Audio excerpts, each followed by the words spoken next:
The president is also placing an emphasis on reducing the deficit, which is the gap between what the nation spends and what it takes in. This is in order to blunt Republican criticism that the $1.9 trillion relief package has left the U.S. economy worse off. Strong job gains over the past 16 months have increased total incomes and led to additional tax revenues. That means that this fiscal year's budget deficit will decline $1.5 trillion, much better than the $1.3 trillion that was initially forecasted.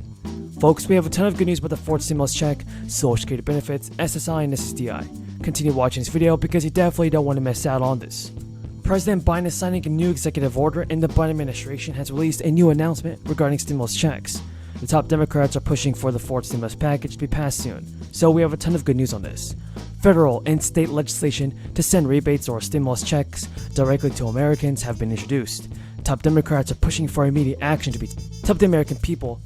And U.S. Representatives Mike Thompson and Lauren Underwood have introduced the Gas Rebate Act of 2022, which would send monthly payments of $100 to Americans where the average gas price is higher than $4 per gallon. The program will begin to phase out for individuals earning more than $75,000 and couples earning more than $150,000, and phase out entirely for individuals with an income of more than $80,000 and couples earning more than $160,000 per year. In a statement announcing the proposed legislation, Thompson called it a common-sense policy solution to the financial burden that constituents are feeling.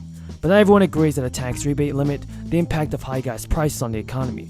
Federal policy analysts have told CNN that tax rebates may not solve the problem of post-crisis supply chain constraints. State-by-state tax gas price variations reflect several factors, including local gas taxes and regulations. Oklahoma, for example, gas prices remained among the lowest in the country because they have relatively low taxes. And Connecticut is one of the 3 states to pass a bill eliminating state gasoline taxes to offset increasing costs for consumers. The suspension will be in effect, and lawmakers hope that the move will provide some relief to consumers as they face rising prices due to a number of international dynamics. In addition to the tax break, the state has also eliminated some public buses statewide during the same period. Now, state attorney generals have joined the fight for broad student loan forgiveness, and this week, Attorney General from New York, Illinois, Michigan, Minnesota, and New Mexico wrote a letter to President Biden urging him to cancel federal student debt for each and every borrower. The attorneys said in a statement that they have seen the burden of student debt and what it can have for borrowers who fall behind in the payments. This includes wage garnishment and seizure of federal benefits, which President Biden said can ensure permanent relief by forgiving that debt. They stated restarting federal student loan payments rather than permanently forgiving them will only make matters worse. Now is not the only time for half measures, extensions, or patchwork solutions. Now is the time for decisive action. State attorney generals have previously fought for protections for student loan borrowers. Earlier this year, 39 of them reached a $1.85 billion settlement with major student loan companies. And now with Biden saying he will make a decision on student loan relief in the coming weeks, they're joining Democrats in Congress for pushing for broad relief for every federal borrower. Do you think that this is a good decision, folks? Tell me in the comments. Now, Representative Alexandria Ocasio-Cortez told the Washington Post, "I don't believe in a cutoff, especially for so many of the frontline workers who are drowning in debt and would like to be excluded from relief." Recently released data from Elizabeth Warren's office found that while every amount of forgiveness will make a difference, the more the better. Of the anniversary celebration and one of the chief architects of the Americans with Disabilities Act. Tom Harkin, he talks about it here, and that's appropriate. He talks about it everywhere. He's one of these champions for people he talks about his brother. That was your original motivation, I think. And we had the pleasure of welcoming him to California on time and time again. And this is always his why, his purpose. So how appropriate today that you've taken such a lead in this statue of Franklin Roosevelt in the wheelchair. Thank you, Tom Harkin, for being so wonderful. And Mary Dolan, thank you, Executive Director, thank you for your leadership and your very strong remarks. And thank you for acknowledging Elena Berger and so many others who we owe a great debt of gratitude. How about how wonderful it is to see Ambassador Pierce? She talked about the memorial to Franklin Roosevelt in the UK, and we take great pride in the statue that we have of Winston Churchill in the Capitol, right at the foot of the stairs that the British used to storm the Capitol in 1812. But our reconciliation is part of our history. It's part of our history. That was meant as a compliment. I mean, sometimes I have to interpret, I don't know. And again, James Roosevelt. Yes, it is in the DNA, not just the form of your shoulders, but in your leadership. And I, as you know, I have seen it firsthand for decades. And now another generation of my family sees your leadership, whether it's, again, our values, our priorities in terms of issues, or the politics to get the job done. Thank you, James. It's always wonderful. We've been friends for decades. Although he's much younger. And how nice that Tracy is here. How proud you must be. Your great-grandfather, your father. Now, let me just talk about this in a personal way. You know, as I said, there's a lot we can all say about the 4 freedoms and the rest. It's a lifetime of service and leadership, and for us to take pride in it. But I take a little pride because I remember fondly being here for the dedication in 1997. I did hear Senator Inouye speak those beautiful words. I was a member of the Appropriations at the time. I did serve with Claude Pepper, as my father served with him too in Congress many years before. But I have to mention another person, Sid Yates. Sid Yates, he was the chair of the Appropriations Committee while much of this was going on of Illinois, and he was my chairman there, and he, again, shared so many of Franklin Roosevelt's values, a true progressive. And I also let me say this. I brought my brother Tommy, who was... And that is Joe Manchin. I know many of you were disappointed when Manchin came out in opposition to the package, but some Democrats are urging the Senate to pass a chunk of the bill before others. A group of lawmakers want to advance the $555 billion portion of the package focused on combating the climate crisis. But this section is different than others, because it is a section of the bill that Manchin previously said he could support. A representative of New Jersey said that climate change simply should not be a partisan issue, and it is just something that we must do. Now, Joe Biden has already said he believed the Democratic Party could agree to the climate section of the plan, largely made up of tax credits designed to ease the transition to cleaner energy sources. The good news is that Manchin appears interested in working with Senator Susan Collins of Maine and a group of over a dozen senators on a bipartisan election reform deal. Joe Manchin told Insider, "We can work on everything, but election reform is a thing. We want to make sure we get done quickly." Manchin added that future negotiations on the centerpiece of Biden's agenda will be starting from scratch. Momentum is also building on Congress for more stimulus relief, funding to support low-income Americans, restaurants, and other businesses. This is huge news. There is actually new inflation relief that has been approved. Many people will be receiving a $300 stimulus payment this month, but some action is going to be needed to some action has to be taken by Congress in order for you to receive the stimulus check. Now, rebates worth up to $300 will be going out to more than 600,000 Delaware taxpayers next month under an inflation relief plan declared the General Assembly.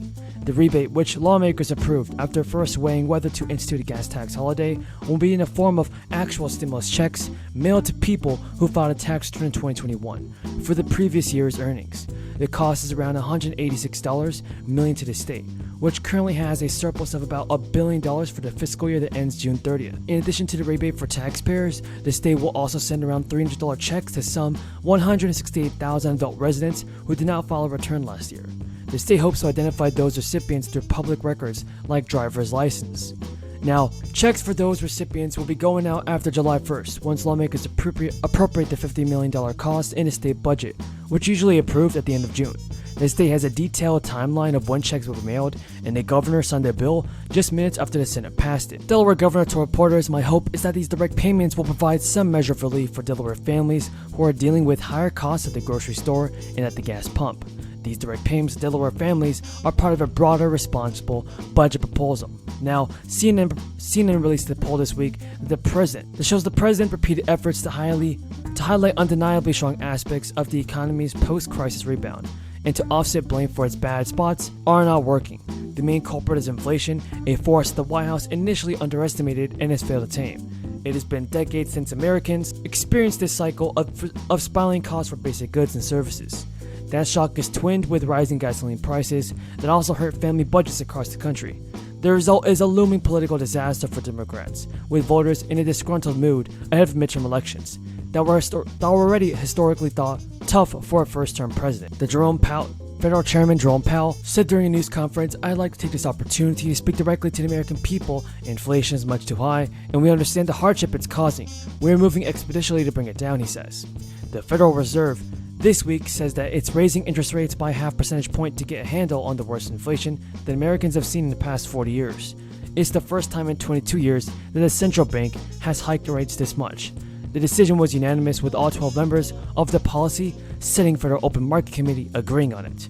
In March, the Fed ramped up its benchmark borrowing rate for the first time since late 2018, increasing it by 0.25 percentage point.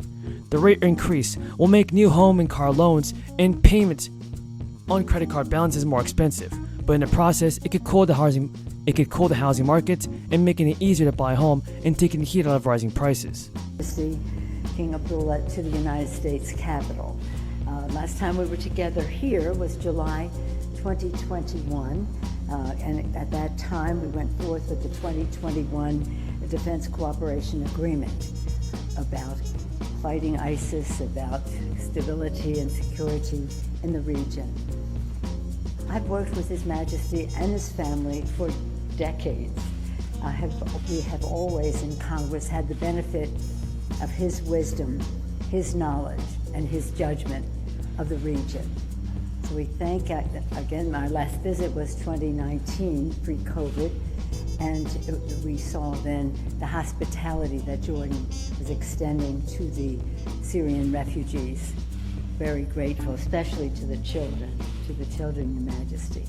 Now we have issues that relate to security, to the economy, to climate crisis, and we look forward to hearing from His Majesty about energy and water in the region and how we fight the pandemic. So again, we're happy to welcome His Majesty and His Royal Highness, the Prince, and always a strong bipartisan interest in what His Majesty has to say, which will follow our meeting with you. It's now my honor to once again present His Majesty King Abdullah of Jordan. Madam Speaker, thank you so much for this opportunity to be back here with you, to thank you and the Congress for the overwhelming support that our country always receives from you. We're here, as you said, to talk on a multitude of subjects of how to move our region towards the light, and I'd be very interested to get into depth of how we look at a new vision for the Middle East, to get leaders to move stability forward, especially since we've lost 2 years to COVID. And again, you mentioned the instability of what we're seeing in Ukraine and Russia affecting stability and food security issues in our country, in our region. So I'm looking forward. I was telling Jonathan how embarrassing this all is, except that I accept every kind word. I accept every kind word on behalf of my colleagues in the Congress who had the courage to support all of the things that you said. I just have the privilege of getting the credit, but they have had the courage to get the job done. Thank you so much, Peter Kovler. Thank you and Judy for your leadership in making so many wonderful things possible based on values and presented with great beauty. For your long-standing leadership to preserve and promote the legacy of President Franklin Delano Roosevelt. Now, in the interest of time, I will associate myself with the remarks of so many have gone before about the beauty and the values and all the leadership of Franklin Roosevelt, but I do have some things to say, so if it looks like I'm sticking to my notes, it's because in the interest of time, because there's so much to say. But let me first say that when the Brown Education Middle School led us in a pledge to the flag, and wasn't it lovely? And thank you to your principal. So when are we actually going to receive a fourth stimulus check? Okay, everyone, so we all know that the American Rescue Plan was signed into law back in March of 2021. And since then, hundreds of thousands, if not millions of dollars were actually sent out. And I know that there are still millions of Americans that are anxiously waiting for Joe Biden in Congress to step up to the plate and send out a fourth check. Now, following the past 2-round stimulus that brought a cash boost to medium and low-income families, many people are also worried about inflation. Inflation actually rose at the fastest pace in nearly 40 years. That happened all in December, as rapid price gains fueled consumer fears about the economy and sent President Biden's approval rating tumbling. According to a new Labor Department report, the Consumer Price Index rose 7% in December from just a year ago, marking the fastest increase since June of 1982. That's when inflation hit 7.1%. The CPI, which measures a group of goods ranging from gasoline and healthcare to groceries and rent, jumped 0.5% in the 1 month period from November. And that is really ridiculous. Economists expected the index to show that prices surged only 7% in December from the 3-year-ago period at 0.4% from the previous month. Price increases were widespread, although energy prices fell 1.1%. On average, gasoline cost around 50% more than it did last year. Food prices have also climbed 6% higher over the year, increased by nearly 40%. So that is why it is extremely important for Congress to send out more stimulus checks sooner than later. Jerome Powell has already signaled that the United States has new plans to fight inflation. There are multiple lawmakers that are lobbying for another stimulus payment to be approved.